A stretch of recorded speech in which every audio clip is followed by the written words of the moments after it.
সেই মানুষটার যে মানুষটার জন্য অপেক্ষা করে বসে আছি শুধু আজকের দিনে নয়, 1998 থেকে নানুরের মানুষ অপেক্ষা করে আছে, 1998 থেকে বীরভূমের মানুষ অপেক্ষা করে বসে আছে, যার নেতৃত্বে বীরভূমের নতুন করে উন্নয়ন হবে। আমরা কথা শুনবো সেই কাজল থেকে। কাজল ভাই জিয়ারত, কাজল ভাই জিয়ারত, কাজল ভাই জিয়ারত। বন্দে মাতরম। মঞ্চে উপস্থিত আছেন সর্বজন শ্রদ্ধেয় সম্মানীয় ওই মানুষটিকে যখনই ডাকি তখনই আমরা কাছে পাই। আমাদের বোলপুর লোকসভা কেন্দ্রের সম্মানীয় সাংসদ, আমার পূজনীয় দাদা মাননীয় অসিত কুমার পাল মহাশয়, উনি সবসময়ের জন্য ছোট ছোট প্রোগ্রাম হলো ওনাকে ডাকলে আমরা সবসময়ের জন্য কাছে পেয়ে থাকি।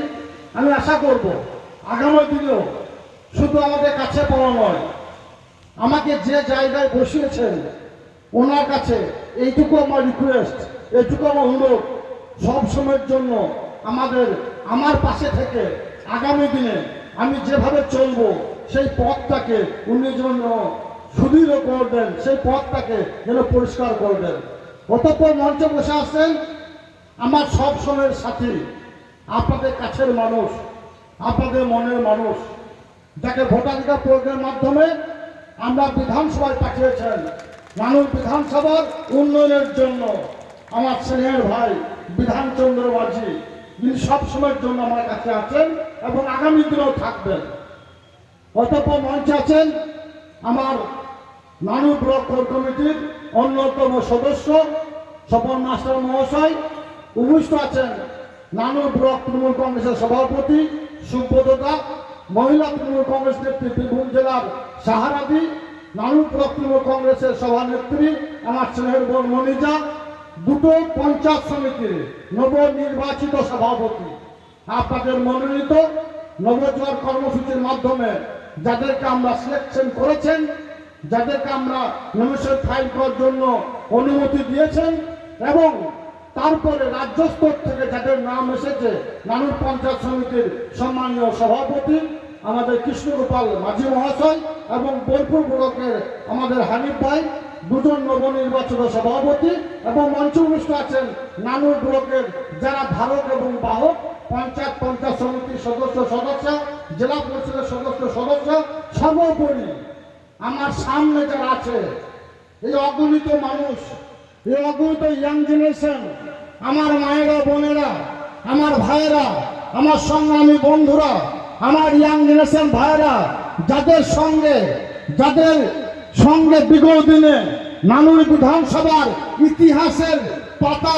ইতিহাসের পথ পরিবর্তন করেছিলাম, যাদেরকে সঙ্গে নিয়ে নানুর বিধানসভার এই রক্ত পিচ্ছিল পথ অতিক্রম করে আমরা এই জায়গায় পেরেছি, এবং আপনাদের সহযোগিতায় যে একটা জায়গা আপনারা দিয়েছেন আমাকে, আপনাদের সকলকে আমি নতমস্তকে প্রণাম জানাই, সালাম জানাই।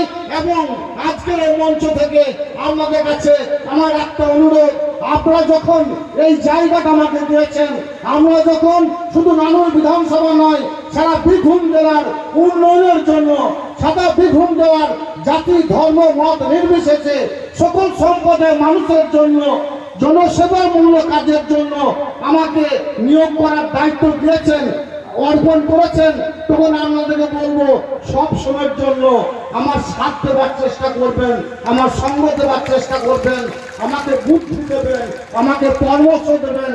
কারণ নানুর বিধানসভার মানুষ শুভবুদ্ধি সম্পন্ন মানুষ, নানুর বিধানসভার মানুষ রাজনীতি সচেতন মানুষ, নানুর বিধানসভার মানুষ সংগ্রাম করতে জানে, নানুর বিধানসভার মানুষ প্রতিবাদ করতে জানে, নানুর বিধানসভার মানুষ প্রতিরোধ করতে জানে। তাই নানুর বিধানসভার মানুষের কাছে বীরভূম জেলার অনেক কিছু শেখার আছে। আগামী দিনও বীরভূম জেলাকে এই নানুর বিধানসভায় পথ দেখিয়েছে, এখনো দেখাচ্ছে, আগামী দিনও আমার সামনে যারা ইয়াং নেশন ভাই আছে তারা দেখাবে। তাদের কাছে আমার অনুরোধ, যদিও তিস্তা গ্রাম পঞ্চায়েত নির্বাচনে সোনার বাংলার মুখ্যমন্ত্রী মমতা বন্দ্যোপাধ্যায় এবং যুবরাজ অভিষেক বন্দ্যোপাধ্যায় নবজোয়ার কর্মসূচির মাধ্যমে যে প্রার্থীদের সিলেকশন করেছেন, আমরা ভোটাধিকার প্রয়োগের মাধ্যমে যাদের তিস্তা গ্রাম পঞ্চায়েত নির্বাচনে প্রতিযোগিতায় অংশগ্রহণ করার জন্য অনুমতি দিয়েছিলেন, তারা প্রতিযোগিতায় অংশগ্রহণ করেছিল। আমার গণতান্ত্রিকদের ভারতবর্ষ, সুতরাং বীরভূম জেলাতে সে গণতান্ত্রিক পদ্ধতিতে সংবিধানের নিয়ম অনুযায়ী ভোটাধিকার প্রয়োগের মাধ্যমে আমরা জিতিয়েছেন এবং বিরোধীদেরকে হারিয়েছেন। জোড়া ফুলের জয় জয়কার হয়েছে। মমতা বন্দ্যোপাধ্যায়, অভিষেক বন্দ্যোপাধ্যায় হাতকে আমরা শক্ত করেছেন। অনুরূপভাবে আর একটা কথা, এটা না বললেই নয়, তিস্তা গ্রাম পঞ্চায়েত নির্বাচনের আগে বিগত দিনে অনেক নির্বাচন হয়েছে, সেটা লোকসভায় বলুন, বিধানসভায় বলুন, তিস্তা গ্রাম পঞ্চায়েত নির্বাচনে বলুন, কিন্তু এই যে নির্বাচনটি হলো, এই নির্বাচনে বীরভূমের বুকে কোনো কাটাকাটি, কোনো খুনখুনি, কোনো রাহাজানি হয়নি। তাই নানুর বিধানসভা নয়, সারা বীরভূম জেলার সুবুদ্ধ সম্পন্ন মানুষের কাছে আমার জোরে আবেদন। আমরা দেখেছেন 2011 প্রাককালে শুধু নানুর বিধানসভা নয়, সারা বাংলার বুকে মানুষের ঘুম ভাঙত বোমার আওয়াজে কাটাকাটি, খুনোখুনি, রাহাজানি রাজনীতি ছিল। আপনাদের অজানা কিছুই নয়। আমিও আমার দুটো দাদাকে হারিয়েছি, আমি আমার বাবাকে হারিয়েছি, সঙ্গে সঙ্গে আমার 15 জন সহযোদ্ধাকে হারিয়েছি, আমি সুখপুরের 11 জন ক্ষেত মজুরকে হারিয়েছি। তারপরও মঞ্চে দাঁড়িয়ে আছি এবং এই কথাই বলছি, যারা আমার দাদাদেরকে মেরেছে, যারা আমার বাবাদেরকে মেরেছে, যারা আমার সঙ্গে বন্ধুকে মেরেছে, তাদেরকে মামাটি নসিব মমতা বন্দ্যোপাধ্যায় 2011 সালে বাংলার মসনদে বসার পর তিনি বলেছিলেন বদলা নয় বদল চাই। তখন থেকে আমরা স্তব্ধ হয়ে গিয়েছিলাম, আমরা চুপচাপ বসে গিয়েছিলাম, হাত গুটিয়ে নিয়েছিলাম। ভেবেছিলাম মমতা বন্দ্যোপাধ্যায় যে কথা বলছে, যে অঙ্গীকার করছে, রাখতে পারবে তো। কিন্তু মাত্র কয়েক বছরের ব্যবধানে আমরা কি দেখলাম? শিক্ষা, স্বাস্থ্য, কর্মসংস্থান, জন্ম থেকে মৃত্যু, প্রত্যেকটি ক্ষেত্রে মমতা বন্দ্যোপাধ্যায় বাংলার বুকে অভাবনীয় পরিবর্তন ঘটিয়েছেন। সেই সঙ্গে সঙ্গে বীরভূম জেলার বুকেও অভাবনীয় পরিবর্তন ঘটিয়েছেন। আপনারা বিগত দেখেছেন গ্রাম বাংলাগুলো, রাস্তাঘাটগুলো কোন অবস্থায় ছিল? এক হাঁটু কাদা ছিল। একবার প্রাকৃতিক বিপর্যয় ঘটলে, একবার বিদ্যুৎ চলে গেলে দিনের পর দিন আমাদের অন্ধকার থাকতে হতো। মামাটি মাসুদ্দিন মমতা বন্দ্যোপাধ্যায় যে দিশা দেখিয়েছেন, যে 75টি প্রকল্প বাংলার বুকে চালু করেছেন, সেটাকে ভারতবর্ষের বাকি যে অঙ্গরাজ্যগুলি আছে সেগুলো তাকিয়ে তাকিয়ে দেখে আর হিংসা করে তারা চায় মমতা সরকারের পতন।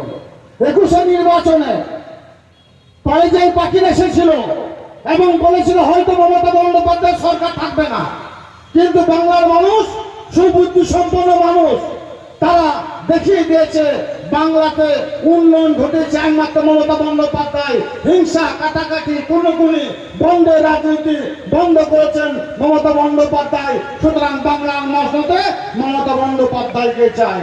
আবার 24 নির্বাচন আসবে, নাহলে সুবুদ্ধি সম্পন্ন মানুষ সহ বীরভূম জেলার প্রত্যেকটি মানুষের কাছে আমার আবেদন, আপনারা দেখুন আপনাদের সঙ্গে সুখ দুঃখ আপদ বিপদে কে আছে? 365 দিন আপনাদের পাশে কারা থাকে? যারা পরাজয় পাখি, ভোটের বাজনা যখন বাজে তখন তারা আসে ভোট চাইতে, বাকি সময় তারা আপনাদের পাশে থাকে না। সুতরাং যারা 365 দিন সুখ দুঃখ আপদ বিপদে আপনাদের পাশে থাকে, অবশ্যই আমাদের তাদের পাশে থাকা দরকার বলে আমি মনে করি। 365 দিন নয়, মমতা বন্দ্যোপাধ্যায় জাতি, ধর্ম, মত নির্বিশেষে সকল সম্প্রদায়ের মানুষের জন্য তিনি বাংলাকে যেভাবে গড়ে তুলেছেন, বাংলাকে আগামী দিনে মমতা বন্দ্যোপাধ্যায় ভারতবর্ষকে পথ দেখাবেন। তাই এই এরিয়ার মানুষের কাছে আমার আবেদন, আমি আজকের দিনে অন্য ধরনের কোনো কথা বলতে চাই না। সবাইকে বলবো, রানুরের মানুষ, সুবুদ্ধি সম্পন্ন মানুষ, রাজনীতি সচেতন মানুষ, আপনি আমাকে যে জায়গায় বসিয়েছেন, বিগত দিনে আমি যেমন ছিলাম সেই রকমই থাকতে চাই। সমস্যামূলক কাজের সঙ্গে আমি যুক্ত ছিলাম বিগত দিনে, এখনো আছি, ভবিষ্যতে থাকবো। নানুর বিধানসভার যে গ্রাম পঞ্চায়েতের প্রধানগুলি হয়েছে, পঞ্চায়েত সমিতির সভাপতি হয়েছে, যাদেরকে আমরা প্রশাসনিক করে বসিয়েছেন, তাদের কাছে যেভাবে আমরা ভোটাধিকার প্রয়োগের মাধ্যমে বসেছেন, সেইভাবে তাদের কাছে কড়াই গন্ডায় আমরা অধিকারগুলোকে আদায় করে নেবেন এবং তাদেরকে আমরাও বাধ্য করব তাদের প্রশাসনিক দায়িত্ব পালন করার। মমতা বন্দ্যোপাধ্যায় যে উন্নয়নগুলো আছে সেগুলোকে বাড়ি বাড়ি পৌঁছে দেওয়ার সেটা চেষ্টা, সে দায়িত্ব আমার আছে। সে দায়িত্বগুলোকে আমরা নিষ্ঠার সঙ্গে, সততার সঙ্গে পালন করার চেষ্টা করব। সঙ্গে সঙ্গে নানুর বিধানসভার আমার যারা সংগ্রামী সাথী আছে, আমার যারা সহযোদ্ধা আছে, আমার যারা সহকর্মী আছে, তাদেরকে বলবো তোমরা সব সময়ের জন্য ঠান্ডা মাথায় থাকবে। তোমরা সব সময়ের জন্য সকল সম্পদের মানুষকে সঙ্গে নিয়ে চলার চেষ্টা করবে। কে তোমাকে ভোট দিয়েছে, কে দেয়নি, কে কংগ্রেস ছিল, কে বিজেপিতে গেল, কে সিপিএম এ গেল, তোমাদের দেখার দরকার নাই। প্রশাসনিক জায়গায় মমতা বন্দ্যোপাধ্যায় আছে। সোনার বাংলার মুখ্যমন্ত্রী মমতা বন্দ্যোপাধ্যায় যে প্রকল্পগুলো চালু করেছে, তিনি সর্বস্তরের মানুষের মধ্যে বন্টন করার জন্য বলেছেন।